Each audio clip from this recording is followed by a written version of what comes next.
मित्रों, दोस्तों, भाइयों, बहनों, बेटियों, बताना चाहता हूँ इस प्रकृति में समय समय पर ऐसे लोग, विद्वान लोग, महान पुरुष पैदा होते हैं कि जो जीवन में लोगों को सुख का रास्ता बताते हैं। 2500 साल पहले पैदा हुए तथागत गौतम बुद्ध 80 साल तक जिए और जब तक जिए 29 साल की उम्र में उन्होंने घर छोड़ा। 45 साल तक पैदल चल चल के लोगों को ज्ञान दिया और बताया कि जीवन का अंतिम लक्ष्य क्या है। तथागत बुद्ध के बाद 2500 साल के बाद भारत भूमि में फिर पैदा हुए परम पूज्य बोधिसत्व बाबा साहेब डॉक्टर अम्बेडकर, जिन्होंने MA, MSc, PhD, DSc, LLD, DLIT, बारेटला, जेपीमूवी, Bharat Ratna, विश्व रत्न, 9 भाषाओं का ज्ञान, 32 डिग्रियां, भारत का लिखा था संविधान और 4 बच्चे उनके सामने गुजर गए, परवाह नहीं की, लेकिन लोगों की भलाई के लिए जीवन अर्पण कर दिया। 2000 साल के बाद पैदा हुए। उसी तरह से सत्यनारायण गोयनका जी पैदा हुए भारत भूमि में, तो उनके बारे में बताते हैं आज आपको। प्रमुख विपස්සनाचार्य श्री सत्यनारायण गोयनका जी का संक्षिप्त जीवन परिचय। कोलकाता की चूरू नागरिक परिषद की ओर से इसके स्वर्ण जयंती समारोह के अवसर पर श्री मोहनलाल वर्मा की अध्यक्षता में स्मारका प्रकाशन समिति का गठन किया गया, जिसमें 27 अप्रैल 2003 को चूरू नागरिक परिषद स्वर्ण जयंती स्मारिका नाम से एक विशेषांक प्रकाशित किया। इसमें चूरू के व्यक्तित्व नामक लेख माला के अंतर्गत पृष्ठ संख्या 237 व 239 पर पूज्य गुरुदेव श्री गोयनका जी और विपश्यना के बारे में साधक श्री वर्मा जी द्वारा लिखित एवं परिचयात्मक लेख छपा है, जिसमें स्थानाभाव के कारण कुछ बातें छूट गई थी। अब इसका संशोधित एवं औद्योपांत संवर्धित संरक्षण आपके सामने है। मूलतः चूरू निवासी श्री सत्यनारायण जी गोयनका का जन्म ब्रह्मदेश के प्रमुख नगर मांडले में माघ शुक्ल 12 संवत 1881 सन 1924 के दिन हुआ था। अपनी प्रतिभा से वे 10वीं कक्षा में सारे ब्रह्मदेश में सर्वोच्च अंक प्राप्त कर उत्तीर्ण हुए। सरकारी वजीफा मिलने के बावजूद भी वे पारिवारिक जिम्मेदारियों के कारण आगे की पढ़ाई न कर सके। उससे पूर्व एक अन्य अखिल ब्रह्मदेशीय परीक्षा में भी सर्वप्रथम आने पर तत्कालीन ब्रिटिश गवर्नर लॉर्ड कॉकरीन ने उन्हें स्वर्ण पदक से सम्मानित किया था। सन 1942 में उनका विवाह हुआ, जिसके शीघ्र पश्चात ही उन्हें जापानी हमले के कारण भारत की ओर प्रस्थान करना पड़ा। रास्ते में जंगलों, पहाड़ों पर अनेक कष्टों का सामना करना पड़ा। चूरू आकर वहां हिंदी विद्यापीठ के विशारद की परीक्षा पास की। वे वीर रस की कविताएं लिखते थे, जो राष्ट्रीय भावना को उजागर करती थी। व्यापार के उद्देश्य से दक्षिण भारत जाकर बसे।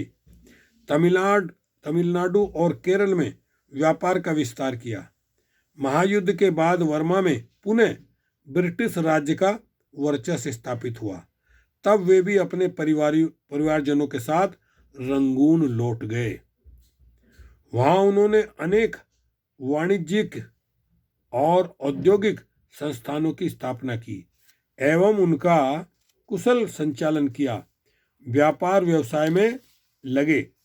मारवाड़ी समाज के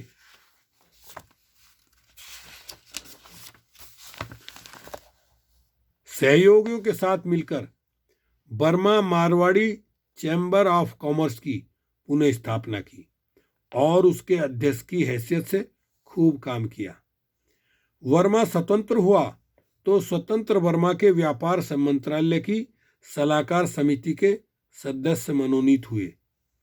बर्मी नागरिकता ग्रहण की और Rangoon chamber of commerce and industries की स्थापना में सहयोगी हो उसके अध्यक्ष बने। रामकृष्ण मिशन सोसाइटी तथा रामकृष्ण मिशन सेवाश्रम की प्रबंधक समितियों के सक्रिय सदस्य के रूप में उनके द्वारा संचालित अस्पताल और सांस्कृतिक आयोजनों में अपनी पुरजोर सेवा का योगदान दिया। इसके अतिरिक्त कई अन्य संस्थाओं से सक्रिय रूप से जुड़े, जिनका विवरण मैं आगे दे रहा हूं। हिंदी प्रचार। वर्मा में रहते हुए उन्होंने अखिल ब्रह्मदेशीय हिंदी साहित्य सम्मेलन की स्थापना की और अनेक वर्ष तक उसके अध्यक्ष बने रहे।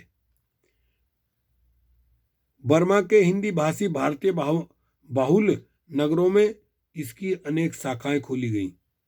इनके साथ साथ रंगून में हिंदी साहित्य गोष्ठी की स्थापना की गई, जिसकी सार्वजनिक पाक्षिक बैठकें होती रहीं। इसी प्रकार हिंदी विद्यापीठ की स्थापना की गई, जिसमें हिंदी साहित्य सम्मेलन प्रयाग की प्रथमा से लेकर उत्तमा यानी साहित्य रत्न तक शिक्षा दी जाती रही। इसके साथ साथ अहिंदी भाषी भारतीयों को दक्षिण भारत हिंदी प्रचार सभा, चेन्नई और राष्ट्रभाषा प्रचार समिति वर्धा के पाठ्यक्रमों की शिक्षा दी जाती रही। जब हिंदी पाठ्य पुस्तकों का आयात बंद हो गया, तब श्री गोयनका जी ने हिंदी की चौथी कक्षा तक की प्राथमिक पाठ्य पुस्तकें स्वयं लिखकर प्रकाशित करवाईं, ताकि हिंदी प्रचार का कार्य हो सके, रुके नहीं। उन्होंने बर्मा भारतीय कला केंद्र की स्थापना की और इसके माध्यम से हिंदी के नाटकों का मंचन करवाकर उनके बर्मी अनुवाद की व्यवस्था करवाई। वे रंगून की मारवाड़ी पुस्तकालय और Marwari Anglo vernacular high school के अध्यक्ष भी रहे।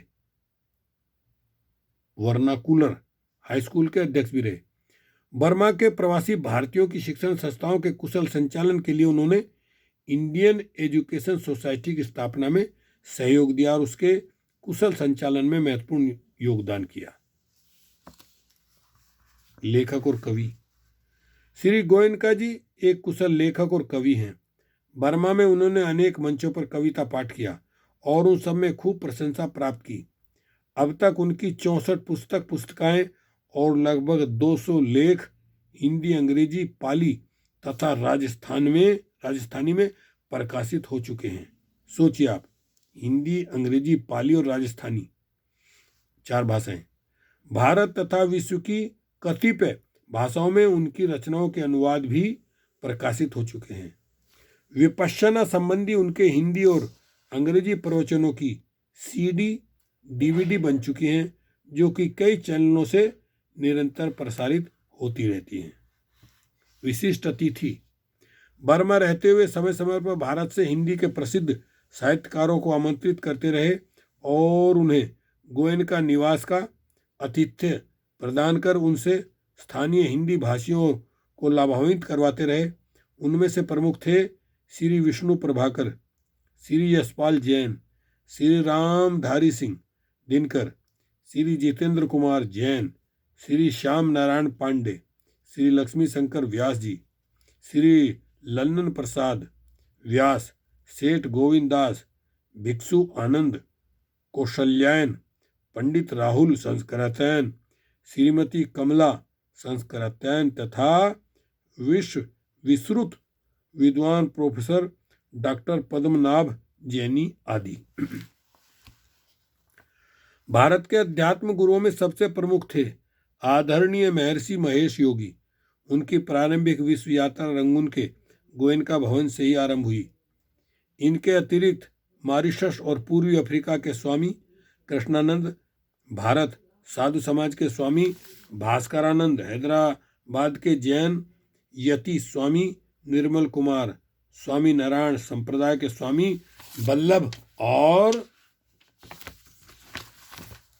उनके साथी भक्तराज सूरदास, भारतीय महाबोधि सोसाइटी के अध्यक्ष भिक्षु जीरत्न नवनालंदा महाविहार के भिक्षु जगदीश काश्यप, दिल्ली के भिक्षु महेंद्र आदि उनके सम्मानीय अतिथि रहे। श्री रामकृष्ण आश्रम के बेलूर मठ के तत्कालीन अध्यक्ष स्वामी माधवानंद जी महाराज, प्रधान सचिव स्वामी विश्वेश्वरानंद जी महाराज तथा आज के ज्येष्ठ उपाध्यक्ष स्वामी आत्मस्थानंद जी महाराज जी गोयनका निवास पधारे। भारत में आर्य समाज के प्रमुख नेता श्रद्धेय आनंद स्वामी जी ने भी गोयनका भवन को अपना आतिथ्य का सौभाग्य दिया। भारत के जिन राजनेताओं ने उनका आतिथ्य स्वीकार किया उनमें प्रमुख थे बम्बई कांग्रेस कमेटी के अध्यक्ष और भारत सरकार के खाद्य मंत्री श्री S.K. पाटिल, भारत सरकार के श्रम मंत्री श्री करमारकर, भारत सरकार के वाणिज्य मंत्री श्री मनुभाई शाह, राष्ट्रीय स्वयंसेवक संघ के नेता भाई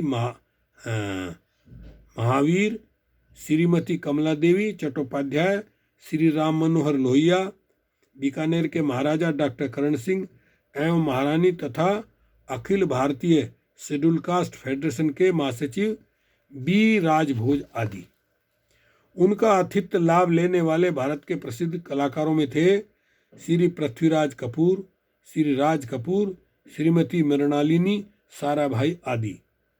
श्री गोयनका जी बर्मा लेखक संघ के भी सदस्य रहे। उन्होंने अनेक बर्मी लेखकों को प्रोत्साहित एवं पुरस्कृत करने में प्रमुख भूमिका निभाई। बर्मा के स्वतंत्र होने पर श्री गोयनका जी ने बर्मा इंडियन कांग्रेस की भी स्थापना की, जिसकी सारे देश में लगभग 50 शाखाएं खोली गईं। इसका प्रमुख उद्देश्य था बर्मा के अनेक अनपढ़ गरीब भारतीय मजदूरों और किसानों को सरकारी पंजीकरण करवाने में सहायता प्रदान करना। उन्होंने बर्मा में महात्मा गांधी स्मारक ट्रस्ट की स्थापना की और उसके ट्रस्टी रहते हुए रंगून शहर में गांधी भवन की स्थापना करने के साथ साथ गांधी जी की आत्मकथा तथा उनकी अन्य अनेक पुस्तकों का बर्मी भाषा में अनुवाद करवाया। श्री गोयनका जी कुछ समय तक all Burma Hindu central board के कार्यकारी अध्यक्ष रहे। वे रंगून के सत्यनारायण मंदिर ट्रस्ट के मैनेजिंग ट्रस्टी रहे। रंगून के प्रसिद्ध कालीबाड़ी मंदिर की ट्रस्ट निर्वाचक समिति के सदस्य रहे। उन्होंने रंगून के लाठिया आश्रम अनाथालय की स्थापना की और वर्षों तक उसके अध्यक्ष रहे। मानसिक तनाव बढ़ा, धन संपदा सत्ता और यथेष्ट यश कीर्ति कमाने के दौरान इनमें अहमजन्य मानसिक तनाव बढ़ता गया। फलस्वरूप वे विशिष्ट प्रकार की माइग्रेन जैसी लाइलाज बीमारी के शिकार हो गए। दौरा पड़ने पर मॉर्फिया की सुई देनी पड़ती थी। न केवल बर्मा भारत अपितु विदेशों में भी इस बीमारी के इलाज के लिए कोई लाभ नहीं मिला। अतः बर्मा के ही उनके एक मित्र तत्कालीन अटॉर्नी जनरल जो बाद में सुप्रीम कोर्ट के जज हुए ऊ छान ठुन ने इन्हें विपश्यना के 10 दिवसीय शिविर में बैठने की राय दी। अपनी पारंपरिक कट्टर सनातनी मान्यताओं में उलझे होने के कारण बहुत झिझक के बावजूद मजबूरी के कारण शिविर में जाना पड़ा और वहां जाने के बाद विपश्यना ने नवजीवन दिया। रंगून में ही सयाजी उबा खिन द्वारा संचालित विपश्यना के इंटरनेशनल मेडिटेशन सेंटर में सन 1955 में एक 10 दिवसीय शिविर में शामिल होने के बाद माइग्रेन जैसी असाध्य बीमारी से छुटकारा मिला और आध्यात्मिक क्षेत्र में भी अप्रत्याशित लाभ हुआ। फिर तो एक एक करके रंगून निवासी परिवार के लगभग सभी सदस्य और उनके मित्र विपश्यना के शिविरों में शामिल होकर विविध प्रकार से लाभान्वित होने लगे और विपश्यना के गुण ग्राहक हो गए। व्यापार उद्योगों का राष्ट्रीयकरण हो जाने के बाद श्री गोयनका के पास विपश्यना में पकने के लिए बहुत समय था। ऐसे में सयाजी उबा खिन ने इनको समझाया कि यह विद्या 2300 वर्ष पहले भारत से ही लाई गई थी तथा अब तक बर्मा में अपने मौलिक शुद्ध रूप में सुरक्षित रखी गई। दुर्भाग्यवश भारत की इस महान विद्या का भारत में नामो निशान मिट गया। अब समय आ गया इसे भारत को लौटाकर उऋण होने का। अतः 14 वर्षों तक अपने गुरु के सानिध्य में तपस्या करने के बाद जून 1969 में सयाजी उबाखिन ने इन्हें विधिवत परंपरागत आचार्य पद पर प्रतिष्ठित करके भारत भेजा और बर्मा द्वारा विपश्यना का अनमोल रत्न लौटाते हुए भारत को पुरातन ऋण से उऋण होने का पुनीत कार्य भार सौंपा। विपश्यना के धर्मदूत। जून 1969 में गोयनका जी के भारत आने के 10 दिन के भीतर अत्यंत अप्रत्याशित और चमत्कारिक ढंग से 2000 वर्षों के लंबे अंतराल के बाद भारत की पुण्य भूमि पर विपश्यना का पहला शिविर मुंबई में 3 से 14 जुलाई 1969 तक एक धर्मशाला में संचालित हुआ। उसके पश्चात विभिन्न स्थानों से शिविरों की मांग आने लगी। 1976 में इगतपुरी में प्रमुख विपश्यना केंद्र विपश्यना विश्व विद्यापीठ धम्मगिरी की स्थापना हुई और फिर स्थान स्थान पर अनेक स्थायी केंद्र बनने लगे और साधकों की संख्या दिन दूनी रात चौगुनी बढ़ने लगी। सभी संप्रदायों के लोगों ने इसे अपनाया एवं लाभान्वित हुए। जगह जगह विपश्यना केंद्रों का निर्माण होने लगा और होते ही जा रहा है। तो साथियों, मैं सोचता हूं पूरी किए देता हूं। जेलों तथा पुलिस अकादमी में विपश्यना के शिविर लगे। इनके परिसर में ही विपश्यना के केंद्र स्थापित हुए जिनमें नियमित रूप से शिविर लग रहे हैं। भारत के अतिरिक्त America, England, Nepal, Sri Lanka, Israel, Mongolia की जेलों में भी विपश्यना के शिविर लगे। इसी प्रकार यसदा नामक पुणे की एक सरकारी ऑफिसर्स ट्रेनिंग इंस्टीट्यूट में विपश्यना के नियमित शिविर लग रहे हैं। यद्यपि इसमें स्थानाभाव के कारण अधिकारियों को यदा कदा अन्य केंद्रों पर भी शिविर के लिए भेजा जाता है। भारत तथा विदेशों में कई सरकारें अपने अधिकारियों के विशेष अवकाश देकर विपश्यना का लाभ लेने के लिए शिविरों में नियमित रूप से भेज रही हैं, क्योंकि इससे अधिकारियों की दक्षता और कार्य क्षमता बढ़ जाती है। इस प्रकार विपश्यना के प्रत्यक्ष लाभ तथा मनोविकारों पर विजय, व्यसन विमुक्ति, विभिन्न प्रकार के तनाव से छुटकारा आदि मानव कल्याणकारी परिणामों के फलस्वरूप विश्व के कोने कोने में विपश्यना की पताका फहराने लगी है। जहां तक कि संयुक्त राष्ट्र के प्रधान सचिव कॉफी अन्नान की अध्यक्षता में आयोजित सहस्राब्दी विश्व शांति शिखर सम्मेलन में श्री सत्यानंद गोयनका जी को आमंत्रित किया गया, जिसमें विश्व के 1000 से अधिक धार्मिक और आध्यात्मिक नेताओं ने उन्हें सुना समझा। इसी प्रकार स्विट्जरलैंड के वर्ल्ड इकोनॉमिक फोरम के वार्षिक अधिवेशन में विश्व के शीर्षस्थ राजनेताओं और उद्योगपतियों ने उन्हें सुना और समझा। ग्रह त्यागी राजकुमार सिद्धार्थ द्वारा स्वयं खोजी गई भारत की विलुप्त हुई पुरातन विश्व विपश्यना साधना के मार्ग पर चलकर ही वे सम्यक संबुद्ध हुए, अर्थात उन्होंने सम्यक संबुद्धि प्राप्त की। इस मुक्तिदायिनी जीवन जीने की कला विपश्यना साधना को गुरुदेव गोयनका जी ने बौद्ध समुदाय के एक सीमित क्षेत्र से बाहर निकालकर इसे इसके मौलिक सार्वजनिक सर्वधर्मा सत्य धर्मा विज्ञान सम्मत प्रणाली के रूप में स्थापित, विकसित एवं प्रसारित किया है। लगभग 150 देशों के लोग विपश्यना से लाभान्वित हुए हैं। विश्व भर में विपश्यना के 134 स्थायी निवासीय केंद्रों तथा लगभग 200 अस्थायी निवासीय केंद्रों पर भगवान बुद्ध की इस विपश्यना साधना की शिक्षा दी जा रही है। इन केंद्रों की संख्या प्रतिवर्ष बढ़ती जा रही है। शिविर संचालन के लिए 900 से अधिक विपश्यनाचार्य तथा लगभग 2000 बाल शिविर शिक्षक प्रशिक्षित नियुक्त किए हैं, जो प्रति वर्ष 1 लाख से अधिक वयस्क और बच्चों को मार्गदर्शन दे रहे हैं। सहधर्मिणी ने साथ दिया। गुरुदेव गोयनका जी की सहधर्मिणी श्रीमती इलायची देवी गोयनका भी रंगून में रहते हुए पूज्य गुरुदेव सयाजी उबाखिन से विपश्यना विद्या सीखकर धर्म में पकती रहीं। भारत आने के बाद पिछले 35 वर्षों से विपश्यना की प्रमुख आचार्य के स्थान पर देश विदेश के शिविरों में महिलाओं को धर्म सिखाने की पुनीत कार्य में गुरु जी का साथ दे रही हैं। परिवार ने पूरा साथ दिया। गुरुदेव के दोनों अग्रज श्री बालकृष्ण एवं बाबूलाल और अनुज श्री राधेश्याम ने भी धर्म प्रसार में पूरा सहयोग दिया और स्वयं धर्म में पुष्ट होकर विपश्यना के आचार्य पद पर प्रतिष्ठित हुए। उनकी कुछ बहनों ने भी धर्म में पुष्टता प्राप्त की और विपश्यनाचार्य बनकर शिविर संचालन करते हुए अनेकों के मंगल में सहायिका हो रही हैं। इस प्रकार पूरा परिवार धर्म प्रसार के काम में महत्वपूर्ण भूमिका निभा रहा है। विश्व परिवार सहयोग, इसके अतिरिक्त सारे विश्व में विशद विपश्यना परिवार बढ़ता गया, जिसके हजारों सदस्य आचार्य, सहायक आचार्य, बाल शिविर, शिक्षक, केंद्रों के ट्रस्टी, व्यवस्थापक, धर्मसेवक और धर्मसेविकाओं के रूप में विपश्यना प्रसारण के अभियान में नितांत निस्वार्थ भाव से सहयोगी बन गए। विपश्यना निशोधन विन्यास की स्थापना, विपश्यना निशोधन विन्यास की स्थापना इगतपुरी में धमगिरी के सन्निकट की गई, जिससे वहां पुरातन विपश्यना साहित्य और विपश्यना विद्या पर शोध कार्य किया जा सके।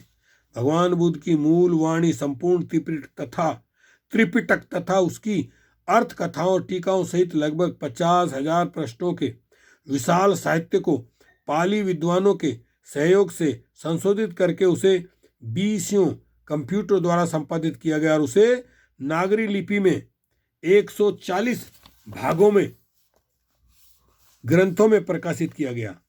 पाली मूल की बर्मी लिपि में भी प्रकाशित करके वर्मा के पाली विद्वानों और वहां के विभिन्न बिहारों में बांटा गया। संपूर्ण त्रिपिटक अब अंग्रेजी रोमन लिपि में भी प्रकाशित होने जा रहा है। पाली एवं हिंदी में आधिकारिक व्याख्या संपादन में प्रकाशन के अतिरिक्त संपूर्ण साहित्य को सीडी में निवेशित करके शोध के उपयुक्त प्रोग्रामिंग की गई है। यह सारा साहित्य वेबसाइट पर भी उपलब्ध है।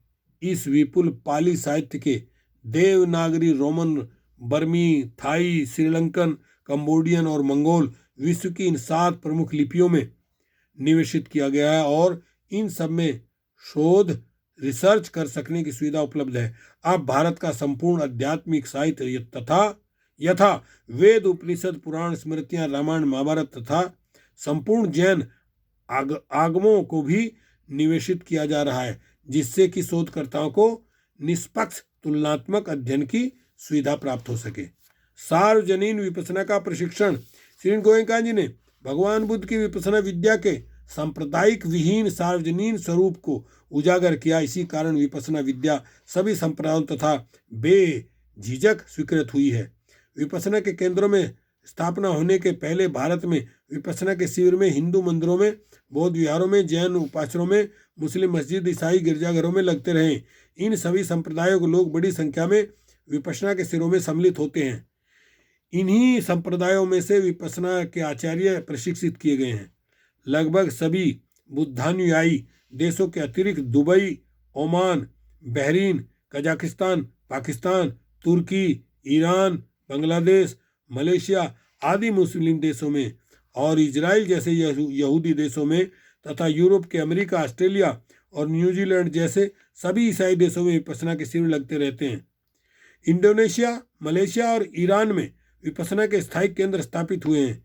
ईरान के मुस्लिम निवासियों के अतिरिक्त वहां के विद्वान मुस्लिम नेता आयतुल्ला ने स्वयं 1 से अधिक शिविरों में भाग लिया है।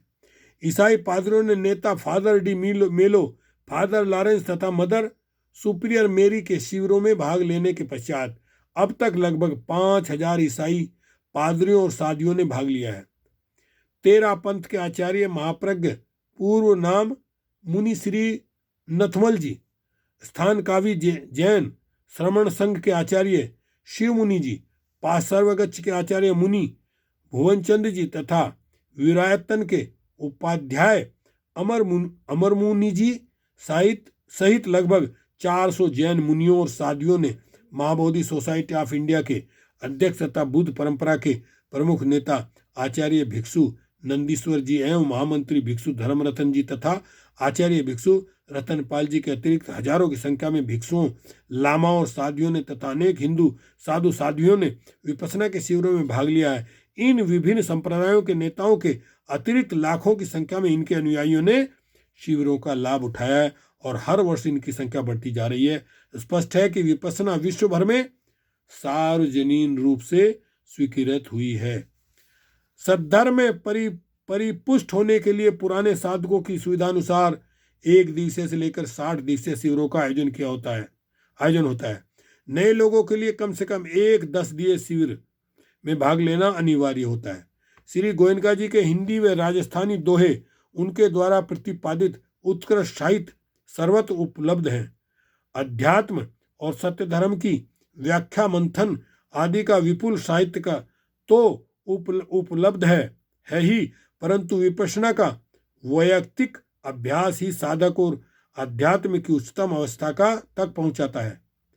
ऑडियो वीडियो के माध्यम से विश्व के अनेक देशों में विपश्यना साधना की पूर्ण शिक्षा शुद्ध रूप में निःशुल्क उपलब्ध की जाती है। विश्व का सर्वोच्च सार्वजनीन विपश्यना स्तूप विपश्यना ऊंच नीच सांप्रदायिक के भेदभाव को मिटाने में सक्रिय काम कर रही है। हिंदुओं और बुद्धानुयायियों के मतभेद दूर करने में पूज्य श्री शंकराचार्यों की से श्री गोयनका जी जो सार्वजनीन समझौता हुआ उसका अपना ऐतिहासिक महत्व है। इसके अतिरिक्त मुंबई में लगभग 100 करोड़ की लागत का लगभग 20 फुट मोटी दीवार वाला 315 फुट ऊंचा विशाल स्तूप पगोड़ा निर्माणाधीन है। वो अब तो बन चुका है। इसके गुंबज के भीतर 280 फुट व्यास के स्तंभ विहीन विशाल कक्ष में सभी जाति संप्रदाय और देश के लगभग 8,000 तथा पूरे परिसर में लगभग 20,000 साधक एक साथ बैठकर ध्यान कर सकेंगे। यह सार्वजनीन सौमनता और भाईचारे का उत्कृष्ट स्थापत्य सिद्ध होगा। उनकी इन सभी सेवाओं के कारण ही उन्हें अनेक संस्थाओं की ओर से अलंकृत कर सम्मानित किया गया, जिनकी सूची निम्नलिखित है जो मैं बताने जा रहा हूँ। विभिन्न अलंकरणों से विभूषित समाज सेवा और विशेषकर विपश्यना द्वारा धर्म सेवा के कारण पूज्य गोयनका जी को जिन अलंकरणों से म्यां भारत तथा अन्य देशों तथा सम्मानित किया गया उनका विवरण इस प्रकार है। नंबर 1, पूर्व बर्मी सिविल सरकार ने म्यांमा बर्मा में उनकी उत्कृष्ट समाज सेवा के लिए उन्हें वर्ण कीर्ति नामक अलंकरण से अलंकृत किया गया। नंबर 2, भारत आने पर अखिल भारतीय भिक्षु संघ की ओर से उन्हें धर्म मूर्ति अलंकरण से अलंकृत किया गया। नंबर 3, म्यांमा की वर्तमान सरकार ने उन्हें राज अतिथि के रूप में स्वदेश आमंत्रित करके महासद्धम्म ज्योतिर्ध्वज की उच्च मानद उपाधि से सम्मानित किया है। नंबर 4, म्यांमा के प्रसिद्ध पगो महाविहार की ओर से उन्हें महाउपासक विश्व विपश्यनाचार्य की उपाधि देकर आशीर्वाद किया गया। नंबर 5, म्यांमा की करेन जाति के प्रमुख विहार की ओर से उन्हें आधुनिक अशोक के नाम से घोषित कर सम्मानित किया गया।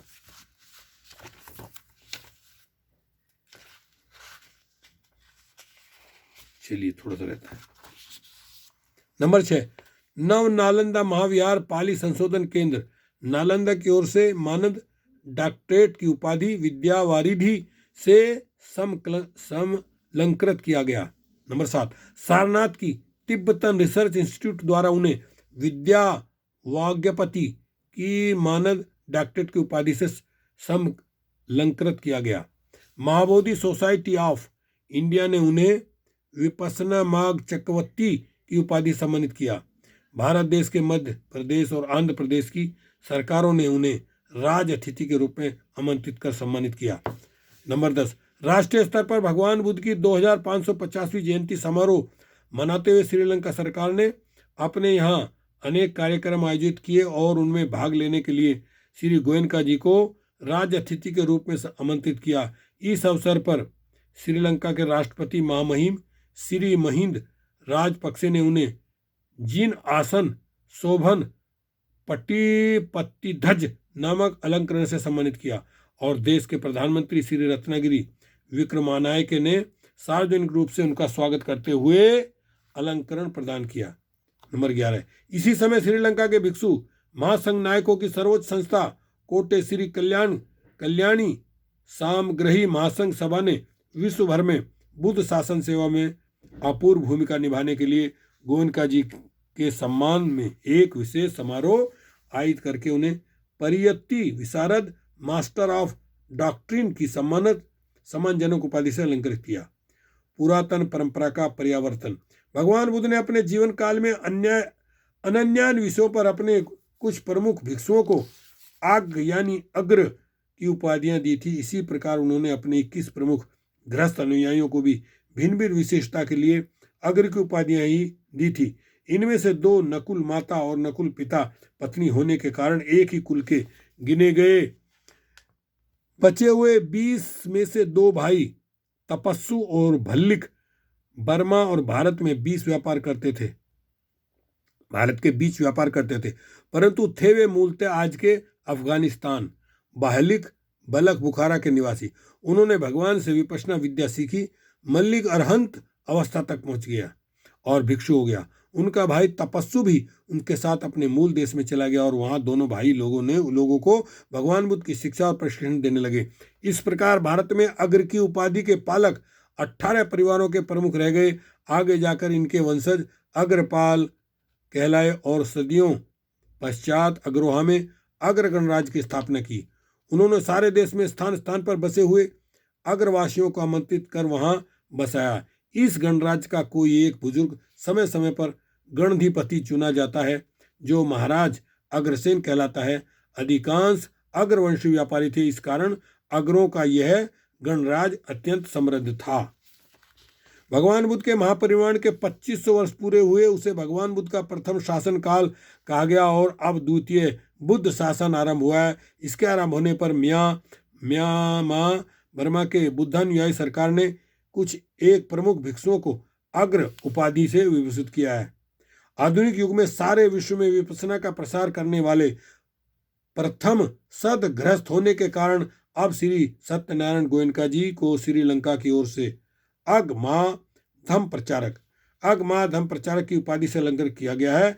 इस प्रकार प्राचीन अग कुल के वंशज श्री गोयनका जी द्वितीय बुद्ध शासन के प्रारंभ में 2550वें वर्ष में प्रथम गृहस्थ अग्र स्थान को प्राप्त कर गौरवान्वित हुए हैं। भवतु सब मंगलं, भवतु सब मंगलं, भवतु सब मंगलं।